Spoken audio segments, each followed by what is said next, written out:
কি বেশি ভাব হয়ে যাচ্ছে?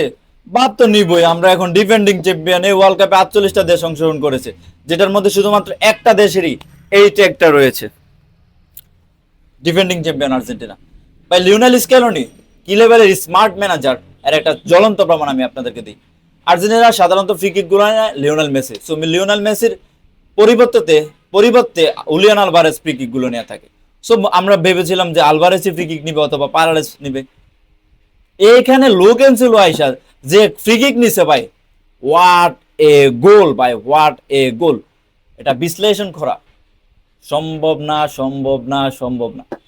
পরবর্তীতে আমাদের গরিবের লাউতারো মার্টিনেস উর্বে ফেরান টুরেস গোল দিয়েছে পেনাল্টিতে। এবং শেষে ওস্তাদের মায়ের শেষ রাইতে আরেকটা কথা আছে না, শেষে আইসা বস লিওনেল মেসি আরেক গোল দিয়ে 3-1 গোলে আলজেরিয়াকে শেষ ম্যাচে হারিয়ে গ্রুপ চ্যাম্পিয়ন হয়ে আর্জেন্টিনা রাউন্ড অফ 32-তে চলে গেল, যেখানে আর্জেন্টিনার প্রতিপক্ষ কিপ বার্থডে।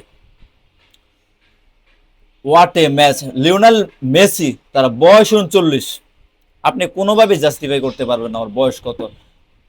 ভাই ওর বয়স 39, ওর সাথে 20 বছর, 21 বছর, 23 বছরের পোলাপান রেস দিচ্ছে এই ওয়ার্ল্ড কাপে, তারপরেও কুলাচ্ছে না।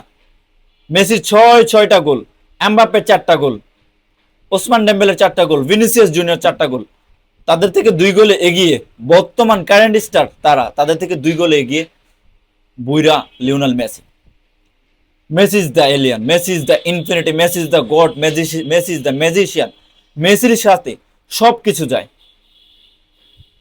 What a player, what a player! আজকে লিসান্দ্রো পারাডেস যে খেলা দেখিয়েছে ভাই, what a player, what a player! Enzo Fernandes এবং ম্যাকেলিস্টারের পরিবর্তে তাকে এবং লো ক্যান্সেলোকে নামিয়েছে লিওনেল স্ক্যালোনি, এবং দুর্দান্ত লেভেলের পারফরমেন্স করেছে এই দুইটা প্লেয়ার। এবং সেনেসি দুর্দান্ত লেভেলের পারফরমেন্স করেছে, সবাই আসলে দুর্দান্ত লেভেলের পারফরমেন্স করেছে। এবং বিশ্বকাপের আগে হাইপ অনুযায়ী আলভারেজ কিন্তু সেই পরিমাণ পারফরমেন্স দেখাতে পারছে না, এটা আর্জেন্টিনার জন্য একটা ডিসঅ্যাডভান্টেজ।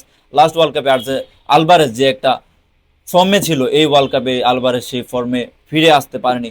এবং এই ওয়ার্ল্ড কাপে যদি সে ফর্মে না ফিরে আসতে পারে, তাহলে বড় ম্যাচে আর্জেন্টিনার জন্য সমস্যা হতে পারে বলে মনে হচ্ছে আমার। আপনার কি মনে হচ্ছে জানিয়ে দিবেন কমেন্ট সেকশনে। Bye bye.